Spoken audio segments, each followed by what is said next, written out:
GNFC bridge ઉપર થાય છે, શું કે? જીએસએફસી થી છાની જવાનો રોડ છે. અહીંયા બ્રિજ 1-1.5 મહિના માટે બંધ કરવામાં આવ્યો છે. બ્રિજની કામગીરી ચાલે. કોર્પોરેશનની અંદર બ્રિજ ડિપાર્ટમેન્ટમાં જે અધિકારી છે રવિ પંડ્યા કેટલાય સમયથી તબિયત ખરાબ ન હોવાને રજા પર છે. એમની જગ્યાએ કોઈને ચાર્જ આપવામાં આવ્યો નથી.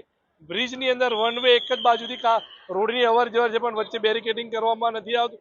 એના લીધે રવિન્દ્રભાઈ લોખંડે કરીને છે એમનો જીવ ગયો છે. ખરેખર કોર્પોરેશનની આ ઘોર બેદરકારી છે.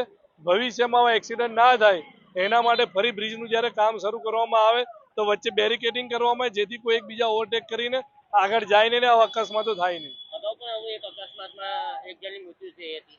આ જે દિવસથી આ કામ ચાલુ થયું દરરોજના 3 થી 4 નાના મોટા અકસ્માતો થાય છે.